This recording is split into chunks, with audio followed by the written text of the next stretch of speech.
Boa noite, pessoal. Tudo bem com vocês? Mais uma terça-feira de lives para que te quero. As lives do Feito Formiguinhas, né? São mais de 100 dias de lives, mais de 100 dias de ação na pandemia do Feito Formiguinhas. E hoje nós vamos conversar com a pessoa ilustre do nosso mercado da comunicação, grande Dalton Pastore, um publicitário com experiência infinita, né?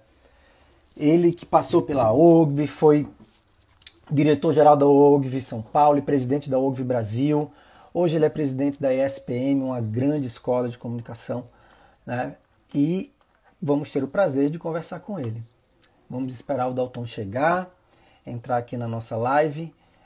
Hoje o Instagram está bem instável, tá? A gente fez até um teste antes, eu e o Dalton, mas ele está bem instável, tá? Vamos ver como vai se comportar ao longo da live, né? Só para vocês verem um pouco do que já aconteceu aqui, Dalton já está, vou dar boa noite para o meu convidado e vou iniciar a nossa live. Tá bom? Vamos esperar agora o Dalton chegar e a gente poder conversar com ele. Olá, agora Oi, sim. tudo bem? Beleza, tudo bom? Tudo jóia, meu caro. Graças a Deus, estamos todos a salvo, né? Presos em casa, mas a salvo. É isso aí, é isso aí. É o que dá para fazer, né? Exatamente. Eu acho que é uma força da natureza que a gente precisa compreender, escutar a ciência e dar as mãos, né? Àqueles que podem, né, meu querido amigo? E é por É, isso, Dalton, deixa eu só dar uma introdução, que essas lives do Feito Formiguinhas estão há mais de 100 dias acontecendo, trazendo convidados como você, uma pessoa com experiência no universo, eu falo no universo, que é no campo amplo da comunicação, seja em agência, seja cliente, agora você está presidindo uma grande escola. Nós do Formiguinhas agradecemos muito você doar seu tempo, você está aqui passando essa sua experiência para a gente, tá bom, Dalton? Boa noite. beleza, boa noite, obrigado. Olha, quem entrou aqui agora foi a Vanessa que me conectou com o Dalton, né? Então, a gente está aqui nesse processo dessas lives. Vou mostrar um pouquinho aqui, viu, Dalton, aqui, ó, para você ver o que o Feito Formiguinhas fez nesses 100 dias. Tuca Wallner está sempre aqui, Bruno, boa noite para todos vocês. Essas lives, Dalton, elas são motivadas por essa iniciativa do Feito Formiguinhas, que é um grupo de amigos, né? Somos um grupo de amigos, não somos uma ONG, e que em 100 dias, Dalton, a gente conseguiu doar 107 toneladas de alimentos. Então, é um número expressivo, né, para as comunidades aqui de São Paulo. Então, essas Bom, lives, elas nada mais são do que uma troca de conteúdo, experiência que você está dando aqui para gente, e as pessoas se sensibilizam e tornam essa ação mais exponencial. Falam para os amigos, quem pode doar, doa, quem não pode doar, divulga, e assim a gente vai ganhando força. Tá bom, Dalton? legal, beleza. Meu caro, você que passou pela OGV, tanto tempo de OGV, né? 15 anos. Conta um pouquinho como foi. Conta um pouquinho, eu quero escutar de você, porque, gente, se vocês pararem e forem ler no LinkedIn a história do Dalton Pastore, é algo para nos inspirar, nós da comunicação. Então eu queria escutar um pouco de você.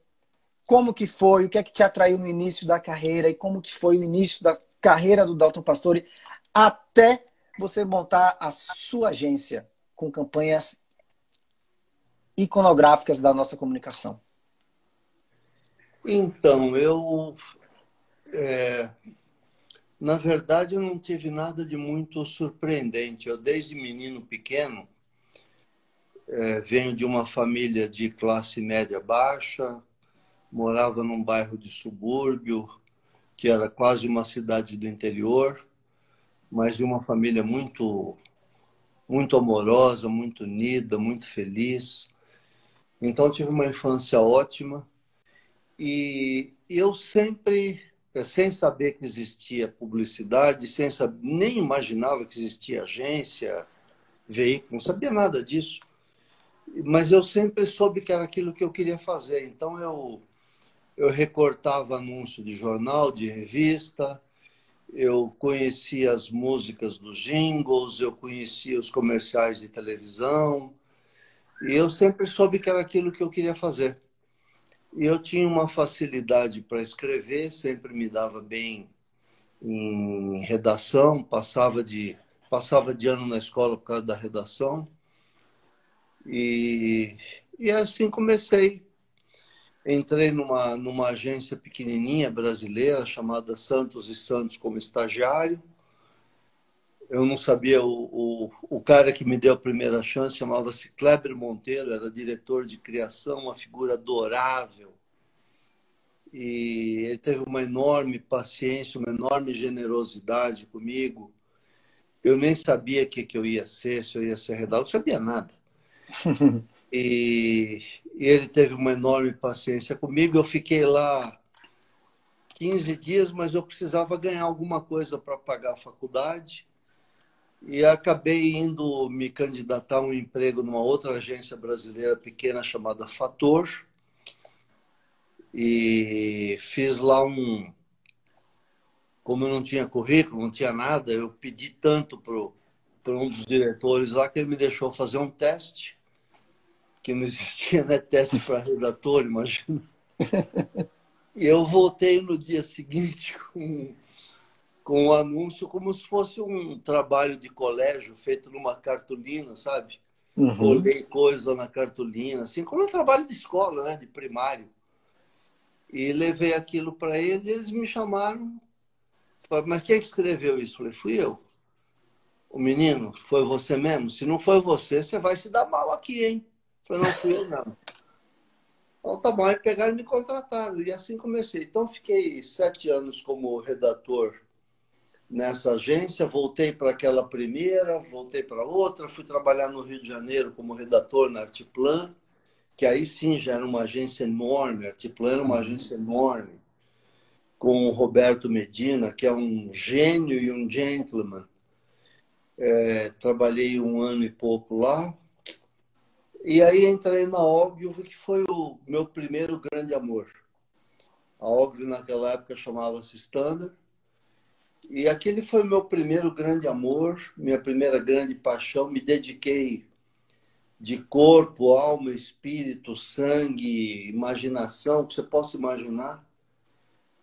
Que sempre foi meu jeito, sempre me dedico de corpo e alma para tudo que eu faço. Até hoje.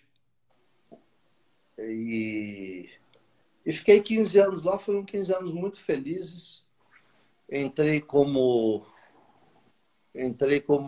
um freelancer de contato até poder arrumar uma vaga de redator.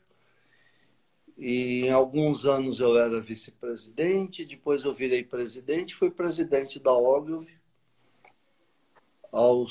Eu acho que eu tinha 37 anos, eu não sei, alguma coisa assim, fui presidente da Ogilvy. E foi uma época muito feliz. A Ogilvy era uma coisa assim, esplendorosa. David Ogilvy era um maior publicitário da história. Eu tive a chance de conviver um pouquinho com ele. Uhum. Espetacular, era genial, era brilho. Ele espalhava brilho, espalhava luz, era genial, era o máximo. E aquela agência era o máximo, né? Na mesma época trabalhamos lá Clóvis Scalia, José Fontoura, Dodi Taterca, que era o RTV. Imagina, o RTV era o Dodi Taterca. Era o Dodi. O Alexandre Gama, Jacques Leukovics, o Celso Loduca, Zé Borg. Várias agências que migraram, né? É. A gente vai escutando os nomes. Então, as pessoas quem não conhecem, gente, o que o Dalton está falando é que dessas pessoas maravilhosas saíram grandes agências, né? Cada um deles foi uma agência. O O Zé Luiz Madeira fez a UMAP. Uhum. O Alexandre Gama, Anel Gama. O Zé Borg, a Borgier. O Jacques Leukovics, a Liu Lara. E assim por diante. Era um festival. Aquilo era o Dodi fez a Tateca. Fez a Tateca, que hoje é DPZ, né? Assim, era uma coisa extraordinária. Então foi uma grande paixão, um grande prazer. Curti trabalhei feito um alucinado, mas foi cada dia maravilhoso. E como que foi? Me conta. E você falou uma coisa do David Ogilvy. Toda vez que eu como diretor de cena e redator, presto serviço para várias agências e produtoras.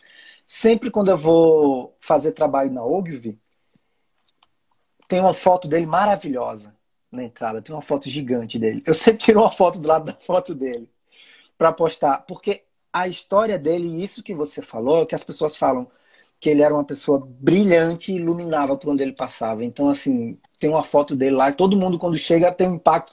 Você tem todos os prêmios da Ogilvy, os leões, mas eu acho que o que chama mais atenção é a foto gigante do David Ogilvy lá.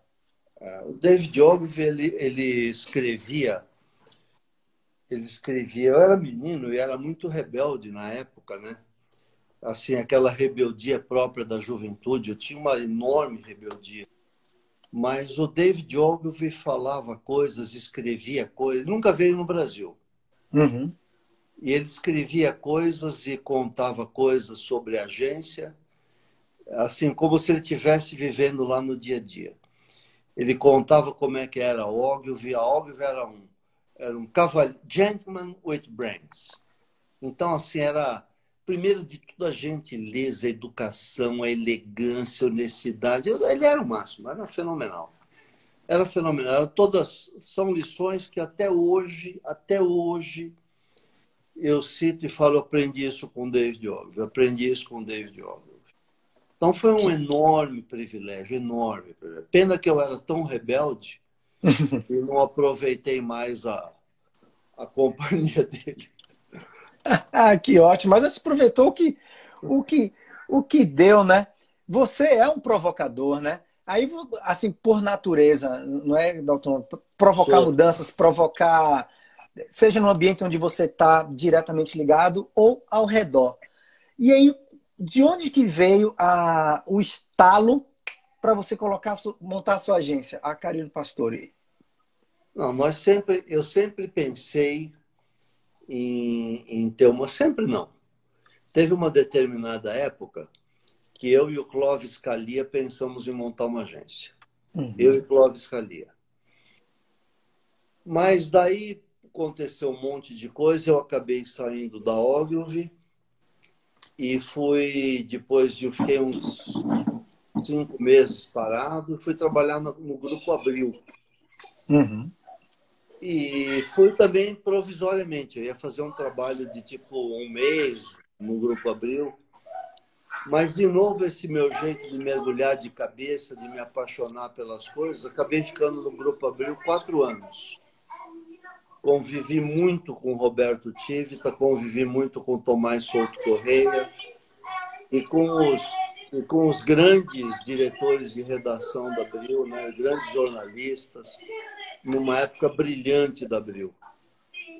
E aí a Abril fez uma movimentação de estrutura que o Roberto fazia muito isso. O Roberto era muito inquieto, ele queria... Ele era inquieto e era crédulo.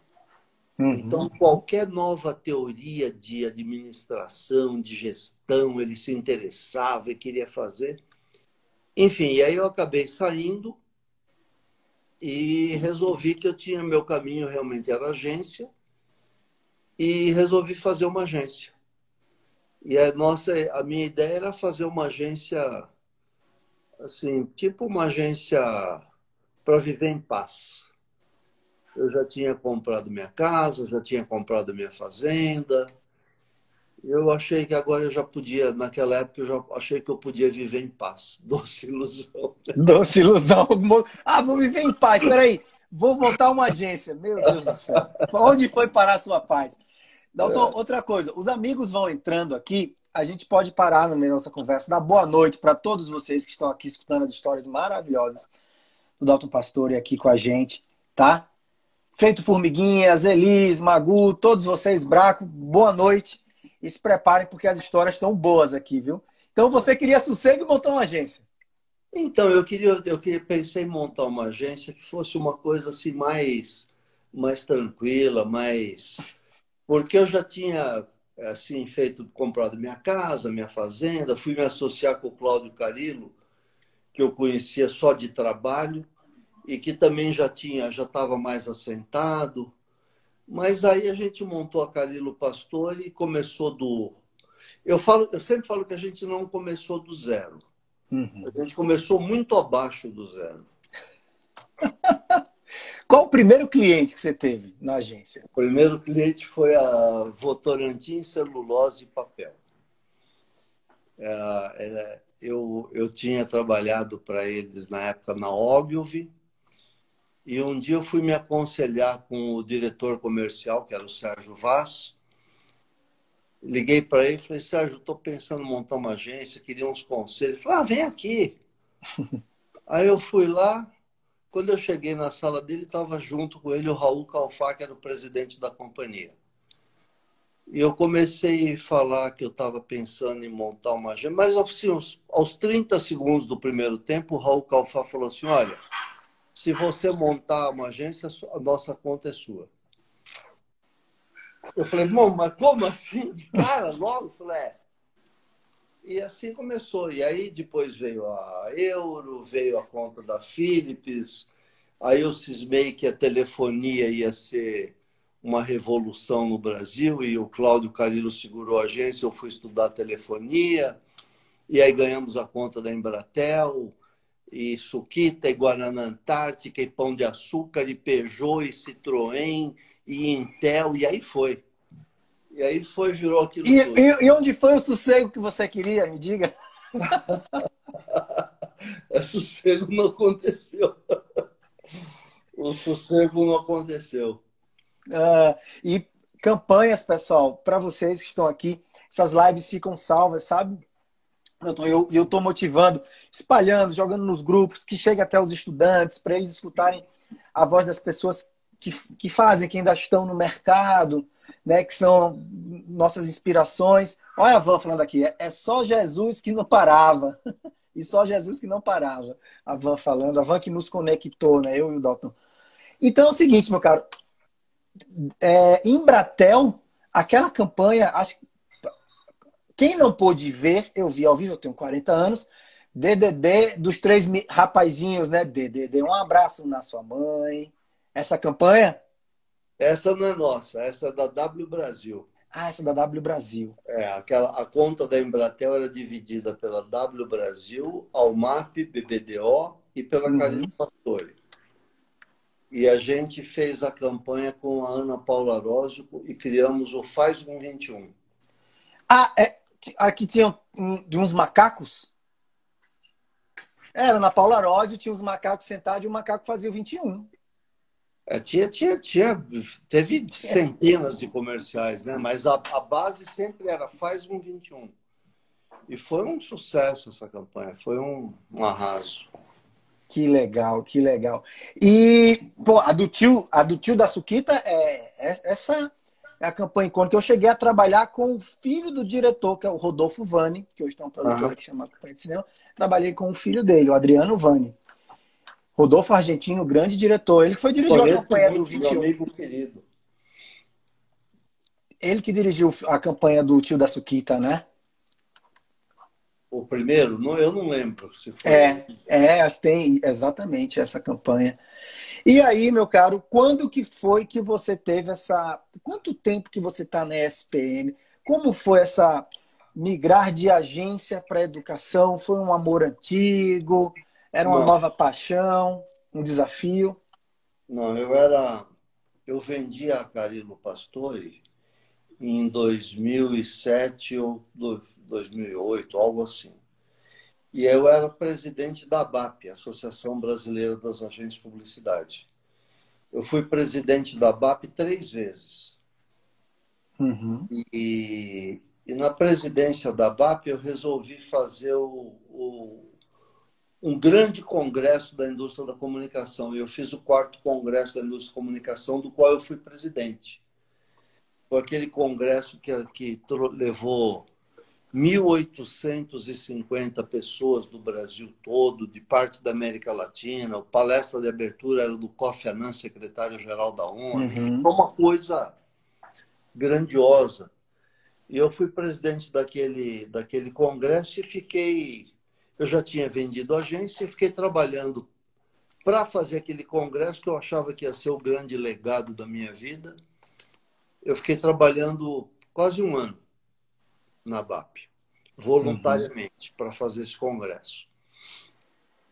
E o congresso foi um arraso, foi um evento assim inesquecível, que vai ficar para a história da indústria da comunicação brasileira. E aí eu fui convidado para um monte de coisas, conselhos, tal. E um dos conselhos que eu fui convidado foi o conselho da ESPM. E no conselho da ESPM eu participava de 2, 3 reuniões por ano, mas assim, eu não, honestamente não me interessava muito. E até que um dia os meus colegas de conselho me procuraram e falaram: pô, você já vendeu tua agência, você podia assumir a escola, ser presidente da escola. Eu falei: imagina, esses caras loucos, não sei nada de escola, não tem nada disso. E aí me convidaram a segunda vez, e a terceira vez. E na terceira vez eu falei: olha, eu estou mudando para os Estados Unidos. Eu, minha mulher e minha filha vamos passar um tempo nos Estados Unidos, temos um plano de viver 2 anos lá, a gente tem uma casa lá. E estamos pensando em morar 2 anos lá, que eu acho que é para a formação da minha filha e tal, enfim. Então, se eu puder assumir a presidência depois que eu voltar de lá, tudo bem. E aí todo mundo concordou e foi assim. Então, foi um processo com 2 anos de antecipação, de antecedência. Uhum. Eu fui para os Estados Unidos, cheguei nos Estados Unidos, estava com tempo sobrando, que é uma coisa que eu nunca tive na vida. Fala o que você queria antes de abrir e foi inventar de abrir a agência. Mas não me dou bem com o sossego, não tem jeito. Uhum. E aí não conseguia ficar parado em casa, enfim, foi um sofrimento. E eu comecei a estudar um negócio de educação superior, comecei a visitar faculdades nos Estados Unidos, fazer contatos, comecei a aprender um pouco e, de novo, mergulhei de cabeça, como tudo que eu faço. Só que dessa vez eu mergulhei com uma profundidade ainda maior, porque o setor de educação superior é o setor que tem o maior nível de responsabilidade, o maior nível de compromisso que eu conheci na minha vida. E eu conheci bastante coisa, Uhum. mas eu nunca imaginei um setor que tivesse um nível de comprometimento, de responsabilidade, de emoção envolvida, como acontece no setor da educação superior. Então, me envolvi muito, muito, muito.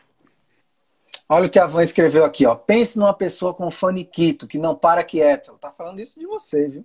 É. Nossa Vanessa Wallner aqui. A minha mãe falava assim: tem alguma coisa errada com esse menino que ele não tem sossego. Tem uma pergunta aqui, deixa eu ver. O Ricardo Herling colocou, ó.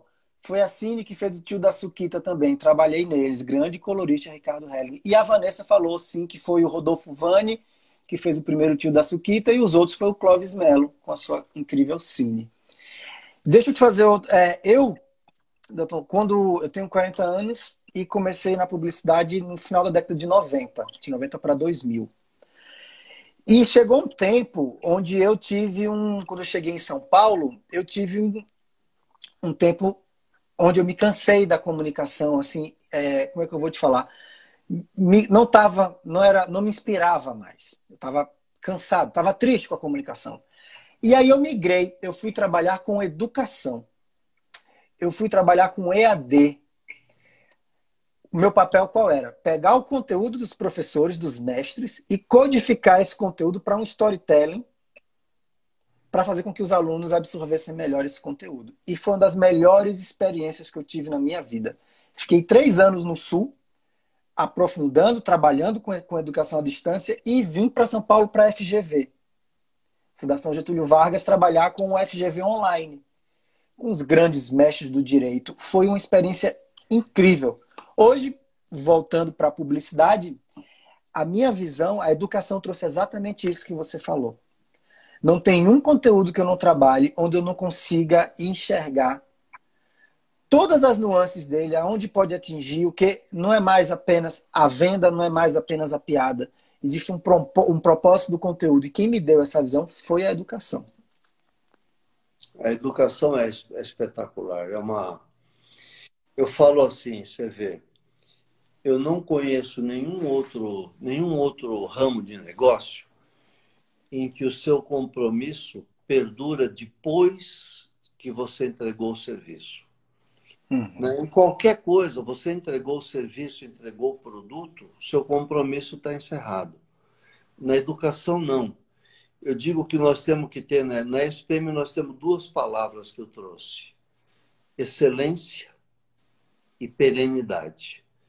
Excelência para fazer com que nossos estudantes saiam mais bem preparados do que os estudantes de outras faculdades, porque eles vão sim enfrentar um mercado cada vez mais competitivo.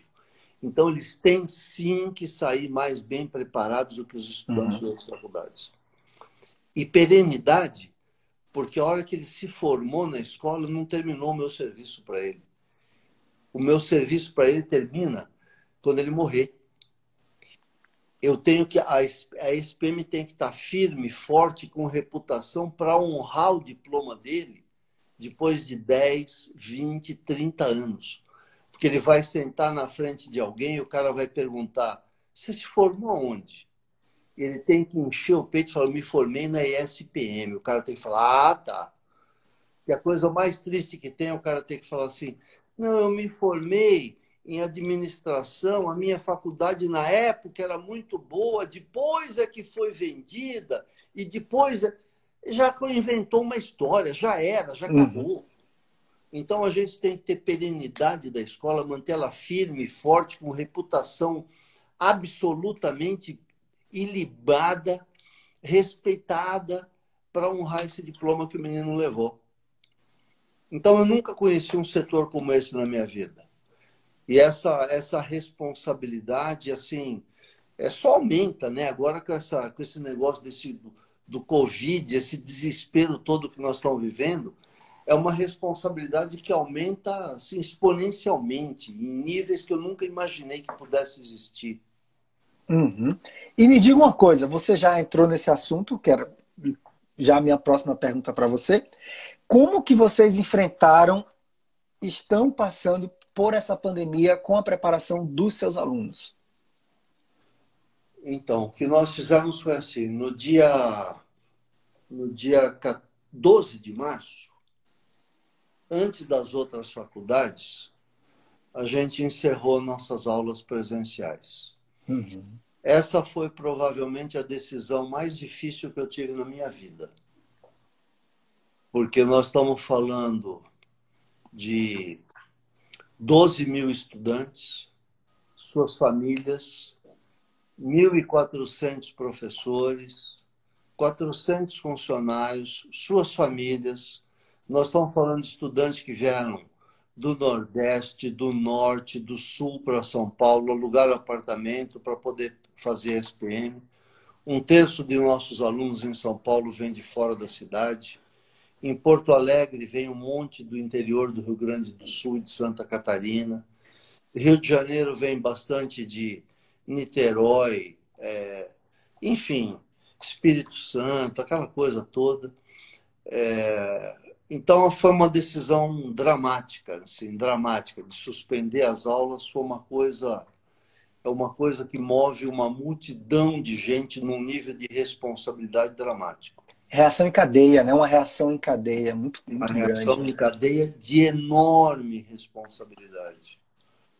Então, a gente interrompeu as aulas no dia 12 de março. No dia 14 de março, nós fechamos a faculdade. 2 dias depois, fechamos todos os campi. São Paulo, Rio, Porto Alegre, Florianópolis, todos os campi do Brasil inteiro. São 4 em São Paulo, 2 no Rio, 2 em Porto Alegre, 1 em Florianópolis. Fechamos todos. Passamos a fazer trabalho remoto e prometemos que na segunda-feira, dia 23 de março, você vê que eu nunca me esqueço dessas datas, né? Porque assim, foram muito marcantes na minha vida. E prometemos, eu prometi, fiz um vídeo, gravei um vídeo no dia 14 para toda a comunidade SPM, dizendo: dia 14 a SPM volta. Vocês não estarão menos bem preparados por ter estudado na época do Covid. A SPM volta dia 23, que era segunda-feira. No dia 23, a gente voltou com todas as aulas síncronas, online, para as classes com os professores titulares, para as classes originais. Então, se você estudava numa classe com mais 29, a aula era com o seu professor, no horário marcado, no dia marcado, com você e os seus 29 colegas. Uau! Uma operação de guerra. De guerra e muito rápida. Foi levantada muito rápida. Nós ficamos na quarta-feira, dia 14, a gente fechou a escola. Devia ser mais ou menos meio-dia, meio-dia e meia isso. Na quarta-feira à tarde, nós preparamos um programa de treinamento. Quinta, sexta, sábado e domingo treinamos todo esse universo de professores, porque você trabalhou com isso, você sabe. Uma aula ao vivo é uma coisa, uma aula online é completamente outra. Para começar, o professor não tem a lousa, assim, só para começar, né? Então, é outro mundo, outra coisa.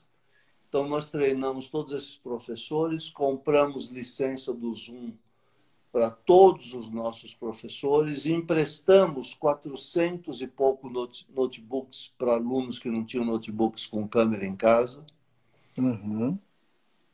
Você imagina só a operação para você emprestar mais de 400 notebooks pelo Brasil inteiro.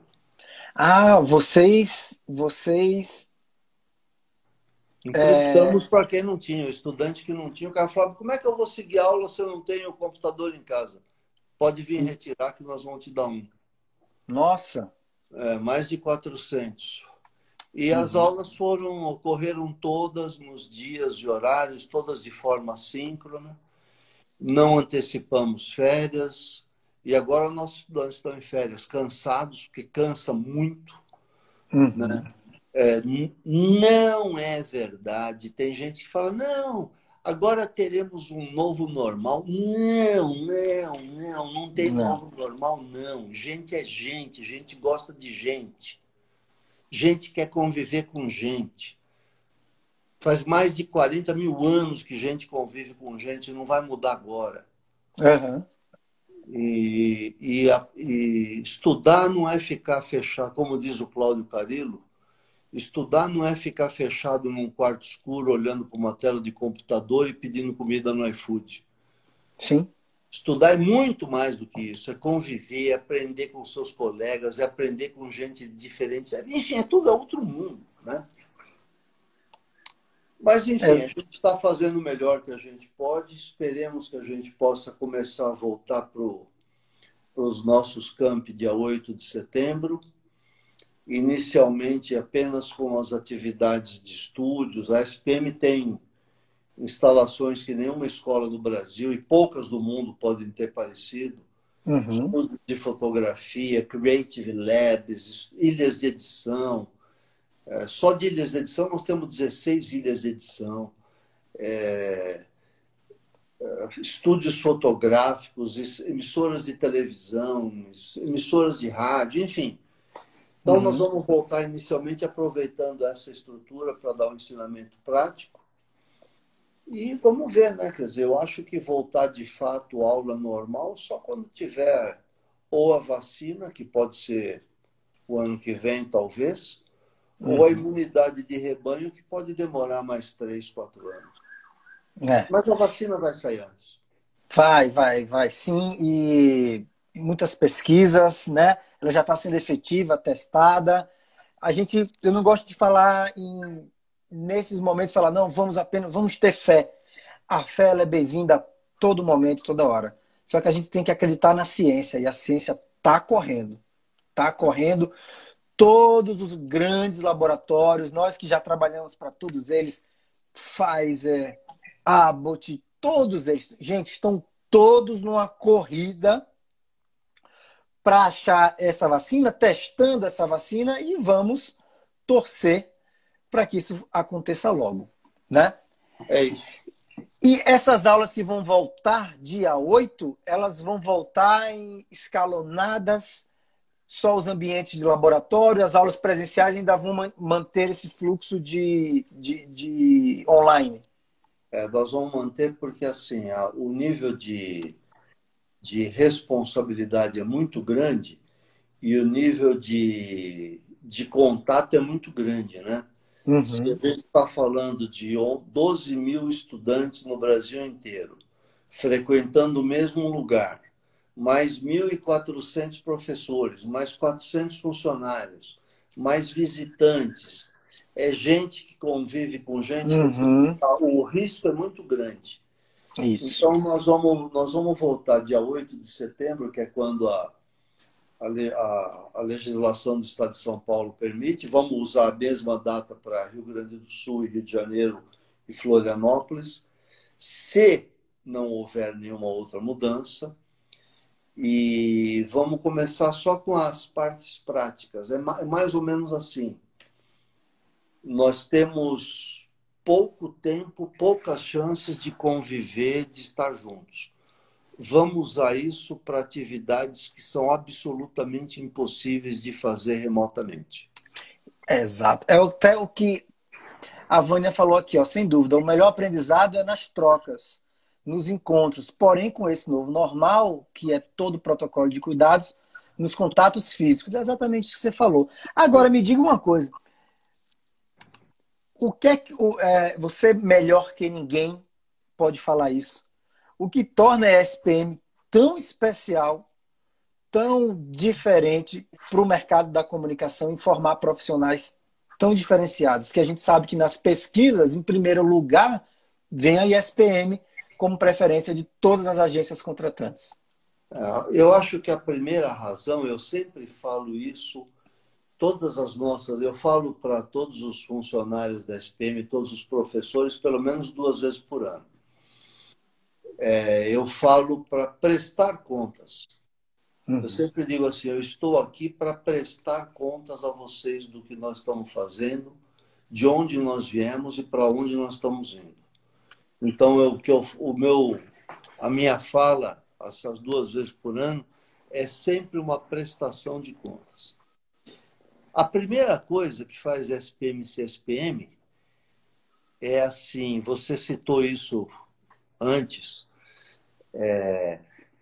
hoje as empresas entendem, as empresas e organizações entendem que elas precisam de um propósito.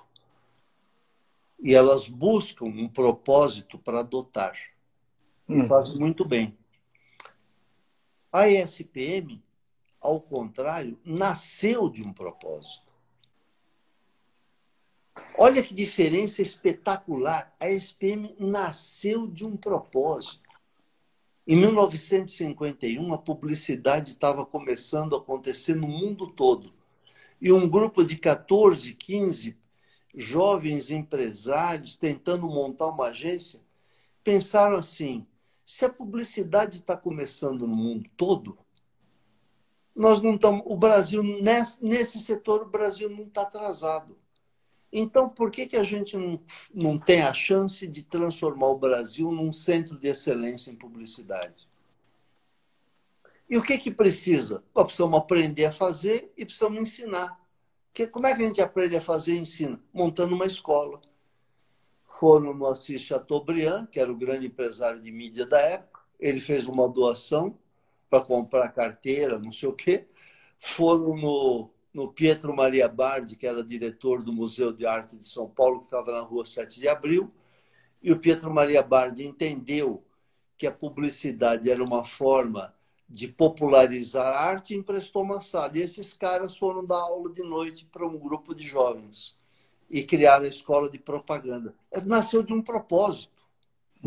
Nasceu como uma associação sem fins lucrativos, não era para ninguém ganhar dinheiro, era um propósito.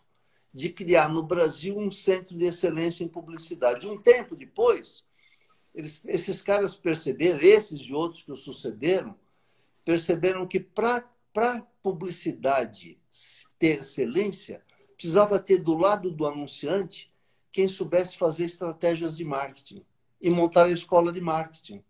E a escola de propaganda passou a chamar Escola de Propaganda e Marketing. E passou um tempo, eles perceberam que precisava ter gente que soubesse administrar esse negócio, criaram a escola de administração. E assim por diante, e assim foi até hoje. Você vê que a SPM, você não espera da SPM um curso de enfermagem, de odontologia, de medicina. Nós vamos ficar neste núcleo duro que é a indústria da comunicação, a indústria da criatividade. Mas nesse núcleo duro não tem para ninguém, né? Aí a gente Deixa eu te falar quando a Vanessa, que ainda está nos vendo, ela perguntou para mim, Hugo, as lives do Formiguinhas, eu estou conversando com vários diretores de criação, os executivos das agências, e ela fez, o que você acha de conversar com o Dr. Pastor? Aí eu, de convidar ele. Eu fiz, eu gostaria, mas eu não tenho coragem de chegar. Aí ela fez, pode ficar tranquilo que eu vou convidar ele. Então, eu era estudante de biologia da Universidade Federal de Alagoas, final da década de 90. Eu era bolsista CNPq. Vivia no laboratório, mas era amante da comunicação. E trabalhava numa agência, como RTV. Numa agência em Maceió. E o SBT, eu não vou lembrar ao certo, mas o SBT conseguiu levar para Maceió um curso de verão, que era de pós-graduação em planejamento de marketing estratégico. E nessa época, eu tinha os conhecidos no SBT, mas eu enchi o saco deles. Eu enchi o saco. Olha, eu não me formei em nenhuma, mas me deixe fazer, pelo amor de Deus, eu estou na agência. E foi uma comoção, eles conseguiram me colocar como ouvinte no curso. Dito e feito. Saí da Universidade Federal, depois dessa pós-graduação, como ouvinte, apaixonado pela experiência que eu tive com a SPM, no final da década de 90. E embarquei na publicidade com mais tempo, com mais emoção, com mais inspiração, tá? E vim criando essa carreira até hoje. Vamos ver uma perguntinha aqui, ó, o Braco. Como é ser um gestor de educação? Essa pergunta ela é bem séria. Um gestor de educação sem o ministro. Como priorizar a excelência na educação superior? Quais são os impactos positivos e negativos? Olha, essa discussão de ministro, assim, eu honestamente não tem nenhuma interferência no nosso trabalho. Uhum. O MEC tem críticas ao MEC, que é grande demais, que custa caro demais, enfim, eu não sei, tem lá as suas críticas. As experiências que eu tive com o MEC foram todas boas, agora e antes. Uhum. Sempre boas. Sempre de gente apaixonada por educação, sempre de gente envolvida com educação, querendo fazer educação ser cada vez melhor no Brasil. Então, as minhas experiências não foram muitas, né? Eu estou há 3 anos e meio na SPM, estou há 3 anos e meio em educação, as minhas experiências foram boas. E assim, a SPM é uma... Eu sempre falo que nós somos um nicho do nicho, né?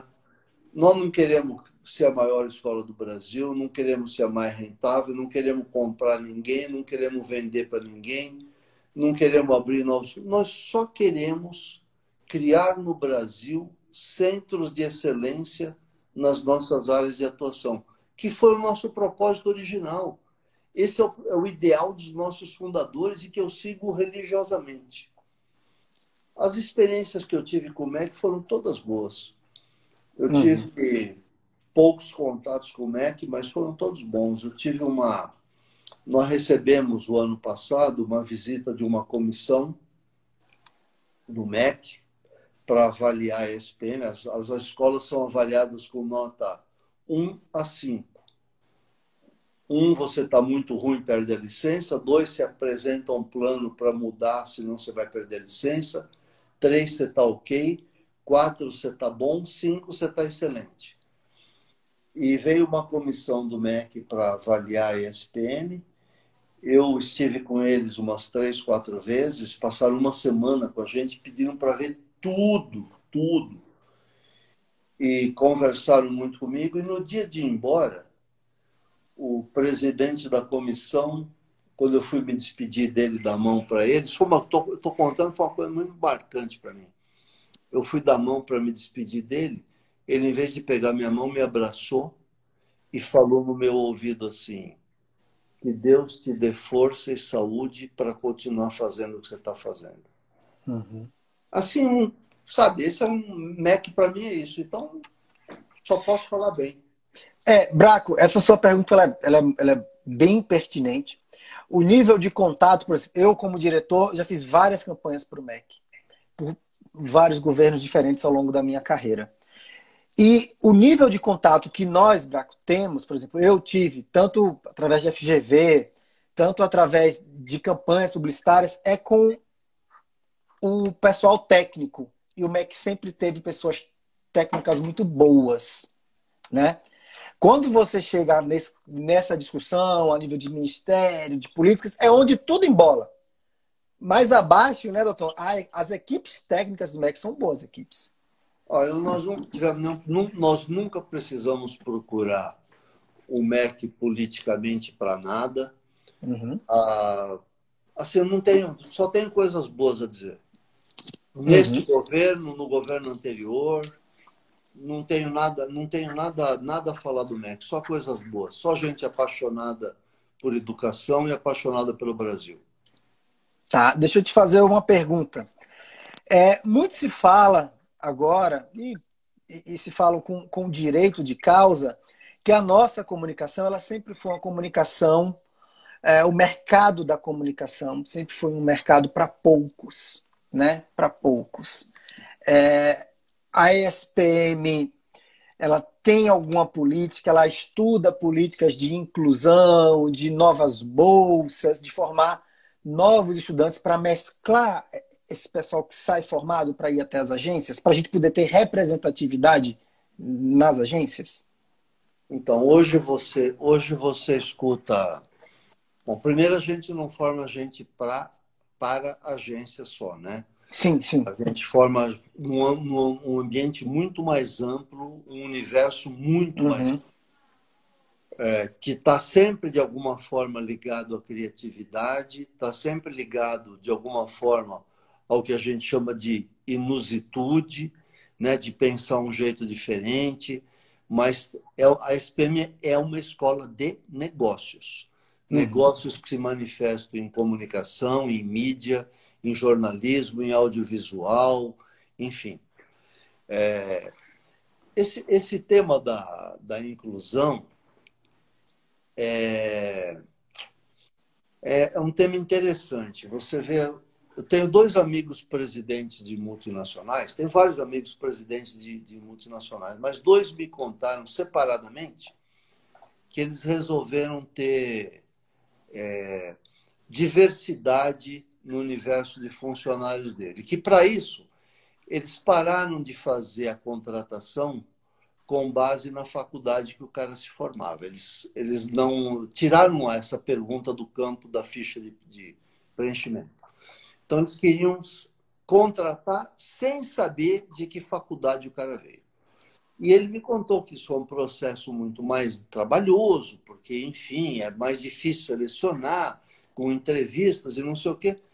E eu perguntei para os 2, separadamente. E funcionou? Vocês falaram, não. No fim veio DSPM e FGV de novo. Falei, então, sabe por quê? Porque vocês estão querendo comprar diversidade pronto. Não tem pronto. Não tem que... Não vai comprar pronto, não é igual gôndola de supermercado, não está pronto lá. Você quer ter diversidade? Dá bolsa para o colegial, dá bolsa para o ensino fundamental. Porque nos Estados Unidos, na Europa, no Japão, as empresas contribuem com as escolas, elas financiam bolsas. Vocês aqui vocês não dão um centavo, nenhum centavo, ninguém dá um centavo para a bolsa no Brasil. E aí vocês querem comprar diversidade pronta? Não tem. não tem pronto. Tem que formar. O seu raciocínio, Dalton, ele é. Como é que eu vou te falar? Ele vai no alvo mesmo. Sendo de uma maneira pragmática, a gente tem o compromisso de formar, mas não formar só no front, na linha final. A gente tem que formar durante todo o colegial. E os empresários realmente é que podem abraçar essa causa e incentivar essas bolsas. Faz Você parte acha, também. você acha, por exemplo, nós temos um curso em parceria com o ITA, e eu estive algumas vezes no ITA, e o reitor do ITA esteve algumas vezes comigo na SPM. Você acha que uma Bombardier da vida ia investir numa bolsa no ITA? Que vai competir, tirar mercado dela? Uhum, não. Eles vão investir em bolsa no país deles. E Uhum. as empresas brasileiras deviam pagar bolsa para os estudantes brasileiros. Porque nós temos... Eu sempre falo, Hugo, assim, já cansei de falar isso. Tem gente que não me Uhum. aguenta mais ouvir falar isso. Assim como nasce no Brasil talentos do futebol, também nasce talentos da inteligência. Mas para os talentos da inteligência, não existe empresário, não existe olheiro, não existe clube, não existe investidor. Só ele, Então, né? então, os talentos da inteligência, a gente, ignorantes que somos, nós ignoramos, nós desperdiçamos. E de cada 100 talentos da inteligência que nascem no Brasil, nós ignoramos 99 e os americanos descobrem e levam embora. É exatamente isso. É um ponto que você tocou na educação que eu já quero falar agora entre China e Estados Unidos. Eu sou um admirador de inovação, do que a China vem realizando, né? E eu lembro que o Instituto Lego fez uma pesquisa muito legal, onde ele fazia a seguinte pergunta. Nós falava que era para os jovens chineses, crianças, quando você crescer, você quer ser o quê? A maioria falou que queria ser astronauta. E nos Estados Unidos foi perguntado para as crianças, o Instituto Lego, o que é que você quer ser quando crescer? A maio quase esmagadora, se eles não falam números, porque foi vergonhoso. Eu quero ser youtuber. Ou seja, a China, que forma um número expressivo de engenheiros, que é uma profissão que se desmembra e está em tudo, né? Consegue dominar a tecnologia. Na minha visão, a China só não domina o mundo por causa do regime. Eu queria essa sua visão entre o mercado de inovação chinês e o americano. O que é que faz que a China não suplante o americano? Porque o americano já está, em termos de inspirações, ele ainda está ruim, está ruim. As crianças, os jovens americanos não têm mais essa visão desbravadora. Eu não sei te dizer isso. Eu não sei se eu Uhum, concordo com você nisso. Eu acho assim que a diferença entre China e Estados Unidos é enorme, né? É uhum, uma diferença que existe com uma coisa chamada liberdade. sim. Então, assim, eu não gosto de ditaduras, não gosto de censura, não. Então nesse sentido, eu sou um admirador dos Estados Unidos. Uhum, Assim, a paixão deles por eu conheci, te falei, né? Eu morei um pouco lá e andei um sim. pouco em escolas lá. A paixão deles por educação é muito grande. É muito grande, assim, e a paixão deles por liberdade é maior ainda. São duas coisas que eu gosto muito, liberdade e educação. Uhum. É exatamente, que é isso que esse ponto que eu toquei. É o regime. O regime da China faz com que toda a inovação e os investimentos absurdos que eles fazem não surtam efeitos globais, fiquem muito dentro da China, né? Porque a gente tem iniciativas impressionantes que vêm de lá. Também concordo com você, os americanos têm esse amor pela educação. O meu ponto é, os novos americanos é que não têm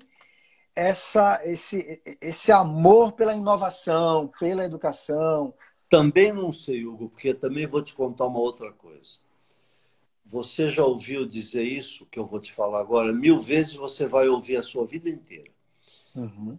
Ah, no meu tempo, a juventude sabia muito mais coisas. Hoje essa juventude não sabe escrever, não sabe ler, não sabe falar, não sabe nada de história. No meu tempo a gente aprendia muito mais. Você já ouviu isso e você vai ouvir isso o resto da sua vida. Uhum. Eu vou te dizer agora, é falso, é mentira. Uhum. Essa juventude que está lá nos bancos da SPM sabe muito mais do que eu sabia na idade deles. Mas muito Sim, mais. sim. Mas muito mais. Eu não passaria num vestibular da SPM jamais na vida. Jamais. Eu falo isso para eles. Muito bom. Deixa eu te fazer. Vou emendar nessa pergunta e vou pedir uma resposta para você. O Instagram nos dá 1 horinha de live. Nós já estamos com 55 minutos. Você acredita que tanto nas empresas em geral, nas agências, grandes corporações, tem que existir uma mescla de profissionais, porque essa juventude ela está muito conectada a todos os gadgets, mas existe uma grande parte desconectada do ser humano. E profissionais mais maduros trazem a experiência. Você acha que essa soma é ideal? Não existe receita, mas equipes onde mesclam a experiência com essa jovialidade, isso é muito importante na tua visão? Absolutamente importante, porque é o seguinte, você tem cada vez mais o conteúdo, as fórmulas prontas, disponíveis à disposição. O que vai diferenciar o profissional do futuro são as habilidades humanas. É a base humana, a base de humanas é filosofia, é história, é aprender, é gostar de aprender, aprender a aprender, ter vontade de aprender sempre, aprender com seus pares, aprender com pessoas que têm diferentes habilidades, que têm diferentes histórias. Então, a gente tem feito isso na SPM de forma assim muito grande, né? Só para você ter uma ideia, a gente criou um negócio na SPM, chama-se SPM Life Lab. São matérias obrigatórias só de humanas. É obrigatório, vale nota. Que legal. Uhum. E estamos fazendo com que estudantes de administração trabalhem junto com estudantes de publicidade, de design, assim por diante, Uhum. misturando turmas, né? Que legal. E misturando praças. Gente de Porto Alegre estudando em São Paulo, gente do Rio estudando em Porto Alegre. Assim Isso é incrível. Meu querido, eu vou ter que correr aqui para falar mais uma vez do Formiguinhas, que é o motivo dessas lives. Essas lives, nós do Formiguinhas, trazemos convidados como você, tá? Para doar seu conhecimento, sua experiência e assim se conectar com essas pessoas e que elas entendam o quão importante é ajudar uma obra de amigos. É um grupo de amigos que conseguiu juntos doar mais de 107 toneladas de alimentos. E aqui nós temos, gente, R$ 41,70, doutor, é o seguinte, alimenta uma família de 5 pessoas durante 10 dias. R$ 41,70 alimenta uma família de 5 pessoas durante 10 dias. É um número muito representativo, são em 100 dias de pandemia, muito trabalho. E agora, meu amigo, nós temos 1 minuto para acabar a live. E eu quero que você se despeça com todo o tempo. Oi, filho? Não quero atrapalhar. Então, eu quero que você se despeça. Uma honra. Nós do Formiguinhas agradecemos muito você doar seu tempo, sua experiência. E eu queria que você mandasse um recado para as pessoas que estão te vendo e vão te ver. Eu gostei muito de fazer, gostei muito de falar, gosto muito de contar sobre educação, gosto muito de contar sobre as coisas que eu estou fazendo. Eu sou um apaixonado, né, mergulho de cabeça naquilo que eu estou fazendo. E agora tive assim, foi uma dádiva que aconteceu na minha vida, nessa altura da vida, depois de ter feito tudo que eu fiz, ter sido presidente da OGV, ter feito minha agência, ser presidente da Abril, enfim, tudo que eu fiz na vida. E aí, de repente, eu entro num campo novo, tão maravilhoso quanto da educação, Então, estou muito feliz e estou muito feliz de poder contar e contar essas ideias e muito motivado das coisas que eu estou fazendo. Nossa, Então, muito obrigado. Muito obrigado. Vai acabar, vai cortar agora. Boa noite. Um cheiro no coração de vocês, meu amigo. Um prazer falar com você. boa noite para você também. É um prazer. Tchau. Obrigado.